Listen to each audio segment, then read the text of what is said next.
अस्सलामु अलैकुम वरहमतुल्लाहि वबरकातुहू। Welcome back to my YouTube channel, welcome back to my another video. तो आज हम अपने इस वीडियो में डिस्कस करने वाले हैं रजब का जो महीना है वो कितना ज्यादा शानदार है, बरकतों वाला है। अल्लाह के नबी ने भी इतना ज्यादा इसका जिक्र किया है, हदीसों में इतना ज्यादा इसका एहतमाम किया गया है। तो हम इसके बारे में आज जानने वाले हैं। तो सल्लल्लाहु अलैहि वसल्लम ने बताया कि जो रजब का महीना है वो अल्लाह का महीना है, और जो शाहबान का महीना है वो मेरा महीना है, और जो रमजान का महीना है वो मेरी उम्मत का महीना है। तो जो रजब का महीना है वो बहुत ज्यादा बरकतों वाला महीना है। अल्लाह के नबी ने बताया कि इस महीने में हमें अपनी नेकियों को बढ़ा देना चाहिए। तो हमें इस रजब के महीने में अपनी इबादतों को बढ़ा देना है, क्योंकि अगर हम अभी से अपनी आदत डाल लेंगे तो हमें रमजान में कोई ऐसा इंटरफेस नहीं करना पड़ेगा जिसकी वजह से हमारी इबादत में कोई कमी पेशी नजर आए, या जिसकी वजह से हमें शैतान बहकाने लग जाता है कि हमें ये नहीं करना वो नहीं करना। वैसे तो रमजान के महीने में अल्लाह पाक शैतान को कैद कर देते हैं, लेकिन हमें अभी से अपनी नमाजों को कायम करना है, नफली इबादतों को ऐड कर देना है। और खास कर हमें एक दुआ अल्लाह के नबी ने बताई है, उसका हमें ज्यादा से ज्यादा एहतमाम करना है। तो वो दुआ ये है, अल्लाहुम्मा बारिक लना फी रजब व शहाबान व बल्लिगना रमदान। तो इसका तर्जुमा कुछ ऐसे है कि अल्लाह हमें रजब और शहाबान के महीने में खूब सारी बरकतें अता फरमा, और हमें खैराफियत के साथ रमजान के महीने में दाखिल कर। तो हमें इस दुआ का ज्यादा से ज्यादा जिक्र करना है, जिससे कि हम आसानी से अपने रमजान के महीने में दाखिल हो सकें।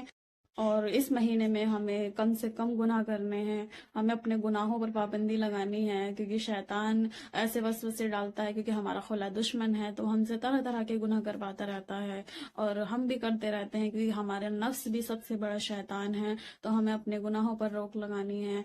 और जिस तरह कहते हैं इस महीने में नेकियों का बहुत ज्यादा अजर बढ़ जाता है, इसी तरह गुनाहों का भी बहुत ज्यादा बवाल बढ़ जाता है। तो हमें अपनी नेकियों को ज्यादा अप्रिशिएट करना है और अपने गुनाहों को हमें डिक्रीज करना है। तो हमें अपने गुनाहों पर रोक लगानी है, और हम ज्यादा से ज्यादा इबादत करें। और जो दुआ मैंने बताई है आपको वीडियो में पहले, जो हमारे नबी ने बताई कि हमें इसका जिक्र करना है, तो हम इस दुआ का ज्यादा से ज्यादा एहतमाम करें, क्योंकि इसका जो तर्जुमा है बहुत ही खूबसूरत है। तो मैं गुजारिश करूंगी कि हम ज्यादा से ज्यादा अपनी इबादतों को बढ़ा दें, और रमजान में दाखिल होने के लिए अभी से हम तैयारी करें। इस टॉपिक में हम बात करते हैं 27वें रोजे को लेके, यानी रजब की जो 27 तारीख है उसमें हमें क्या क्या करना है, क्या नहीं करना, ये साबित है या नहीं।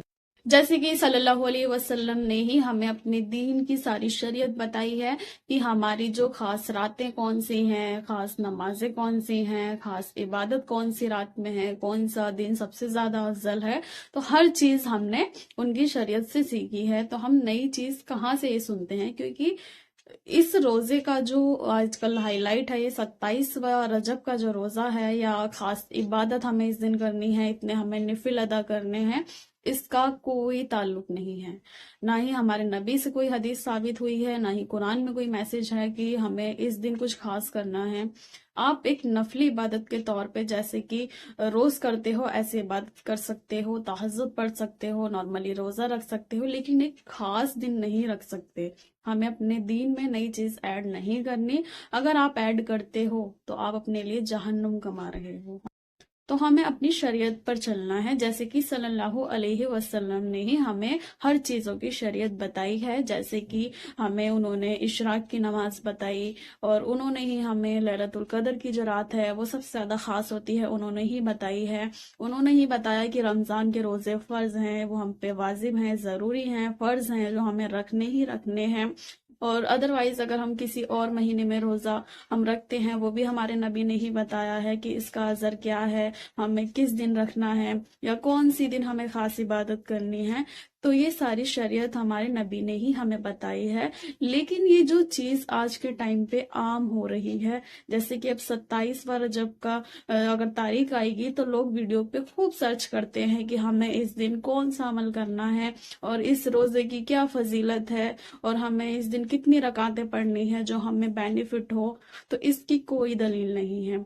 तो हमें इस दिन को कोई खास दिन का करार नहीं देना है, क्योंकि जब हमारे नबी ने नहीं बताया कि शरीयत में हमें इस दिन का रोजा जरूरी है या इसका अजर बहुत ज्यादा बढ़ जाता है, क्योंकि इस रोजे को हजारी रोजा भी कहते हैं बहुत से लोग, यानी कि यूं कहते हैं कि अगर हम इस दिन रोजा रखते हैं तो हमें 1000 रोजों का सवाब मिलता है। ऐसा कुछ भी नहीं है, ये सब फिरका वारियत है, क्योंकि हमारे नबी ने नहीं बताया कि ये हजारी रोजों के बराबर है, या हमें खास इबादत करनी है, या हमें खास दिन हमें रखना है। तो ये चीज हम नहीं कह सकते, ये सब फितने हैं। तो हमें जैसे और निफली इबादत है हम ऐसे इबादत कर सकते हैं। तो एक हदीस मैं आपको शेयर कर देती हूँ कि हजरत उमर फारूक रदी अल्लाह अन्हा के टाइम पे, सहाबी हैं ये, इनके टाइम पे किसी ने रोजा रखा हुआ था, तो ये उनके घर गए और इन्होंने कहा कि इस रोजे को तोड़ो, यानी वो रोजा तुड़वाते थे अगर कोई रखता भी था तो क्योंकि उन्होंने इसलिए तुड़वाया क्योंकि ये रोजा कयामत के दिन तुम्हारे लिए जहन्नुम का सबब बनेगा, क्योंकि लोग इसे बहुत ज्यादा हाईलाइट करने लग जाएंगे, तो ये लोगों के लिए जहन्नुम का सबब बनेगा, क्योंकि ये नई चीज दीन में ऐड कर रहे हैं, तो वो रोजा तुड़वा दिया करते थे। तो ये हदीस मैं आपको इसलिए बता रही हूँ क्योंकि हमें इसे खास दिन का करार नहीं देना कि हमें रखना ही रखना है, क्योंकि वो भी रोजा तुड़वा देते थे। तो इस चीज को आप समझे और लोगों तक ज्यादा से ज्यादा रिमाइंडर करें और वीडियो को शेयर करें, जिससे कि वो इस चीज से बच सके और अपने दीन पर जो हमारी शरीयत है सिर्फ हम उन पे चलें जो हमारे नबी ने हमें बताई है। तो हमें इस फितने से बचना है। वीडियो को ज्यादा से ज्यादा शेयर करें, कमेंट करें और वीडियो को लाइक करें और चैनल को सब्सक्राइब करना बिल्कुल ना भूलें, जैसे कि आने वाली न्यू वीडियो आपको जरूर मिलती रहे। अल्लाह हाफिज, जज़ाकल्लाह खैरा।